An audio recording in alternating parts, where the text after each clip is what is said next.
Demokrat serang Jokowi. Anas bocorkan sejarah SBY.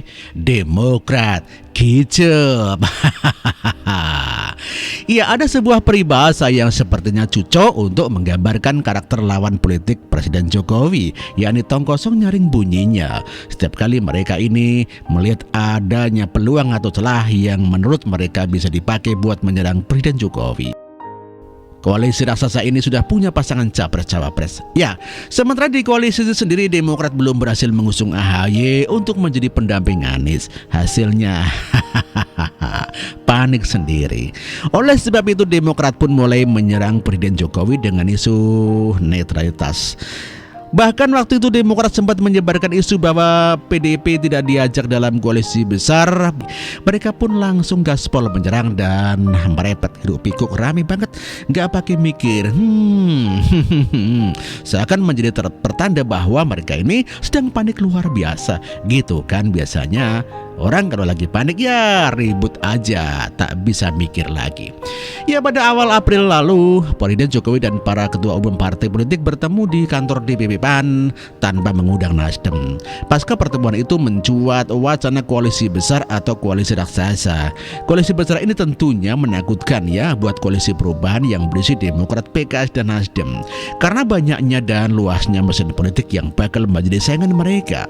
Waktu itu kan Ganjar Pranowo belum dideklarasikan sebagai calon presiden. Apalagi kalau nanti bentukan Presiden Jokowi gara-gara Ibu Megawati waktu itu tidak hadir. Namun yang paling banyak diserukan oleh Demokrat adalah soal netralitas yang katanya Presiden Jokowi ini harus meneladani SBY yang ketika menjadi presiden tidak mencampuri urusan politik. SBY netral, aduh. Bukannya dulu dalam Pilpres 2014 SBY mendukung salah satu paslon Prabowo Hatta. Banyak kok rekam jejaknya, tinggal di Google saja. Nah, kembali ke masa kini, beberapa hari yang lalu Presiden Jokowi kembali bikin Demokrat bergetar.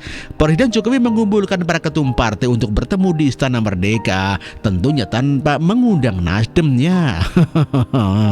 Apakah ada aturan yang dilanggar oleh Presiden Jokowi? Ya, enggak juga kan.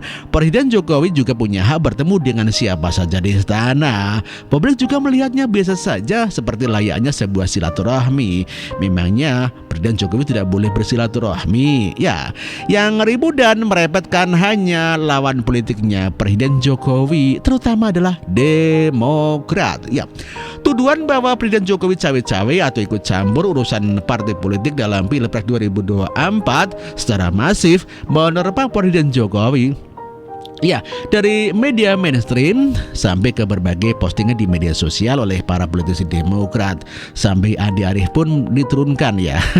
Rocky Gerung juga ikutan menyerang. Ya, wih, keroyokan nih bisanya ya. Selain para politisi Demokrat, para buzzer juga ikut menyerang Presiden Jokowi, menuduh cawe-cawe, menuduh Presiden Jokowi gelisah menjelang habis masa jabatannya dan sebagainya. Pokoknya segala lini dikerahkan untuk menyerang Presiden Jokowi. Ngaruh itu. Ya, sebenarnya serangan-serangan Demokrat ini menjadi hambar sendiri. Begitu para netizen membongkar rekam jejak SBY.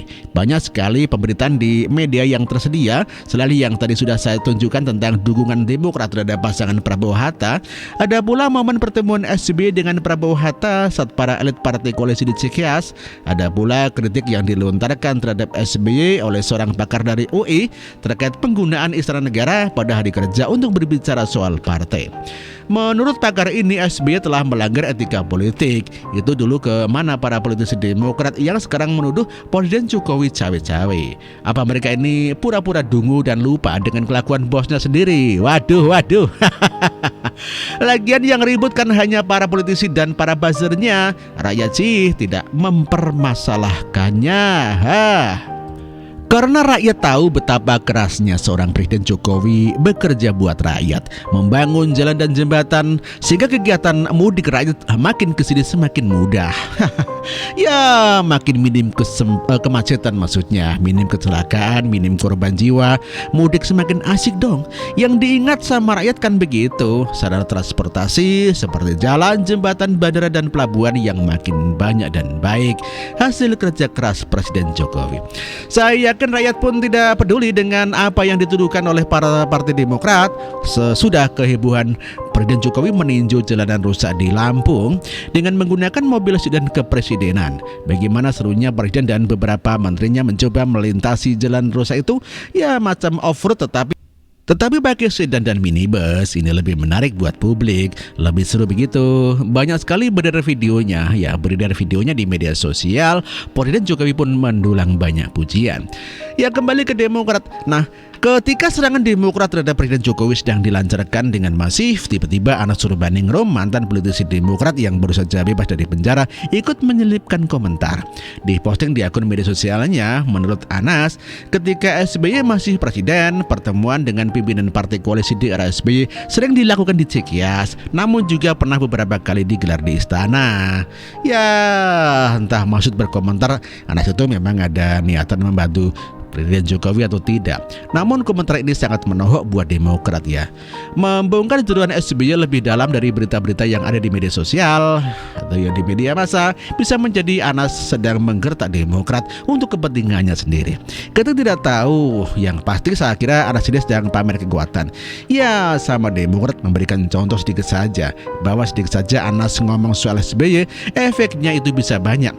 Yang diceritakan Anas itu kan secara otomatis mematahkan semua serangan tuduhan para politisi Demokrat terhadap Presiden Jokowi. Jadi hambar dan tidak berarti lagi. Ya, sebuah pelajaran tersendiri buat Demokrat. Ya, sebenarnya tanpa komentar Anies, saya kira Presiden Jokowi juga tidak akan terpengaruh oleh serangan-serangan Demokrat ya. Sementara yang terpengaruh oleh komentar Anies hanya Demokrat sendiri. Ya, Presiden Jokowi justru sedang mendapatkan penilaian terbaik dari rakyat dalam berbagai survei kepuasan terhadap kinerjanya. Presiden Jokowi mendapatkan angka tertinggi seperti dari Poltreking, angkanya mencapai 74,7% dan indikator kepuasan publik terhadap kinerja Presiden Jokowi mencapai 78,5%. Sedangkan dari LSI mencapai angka 82%. Rakyat pasti lebih memandang Presiden Jokowi ketimbang mendengarkan ributnya Partai Demokrat. Kura-kura begitu ya. Demikian artikel ini ditulis oleh Nina Nur. Terima kasih.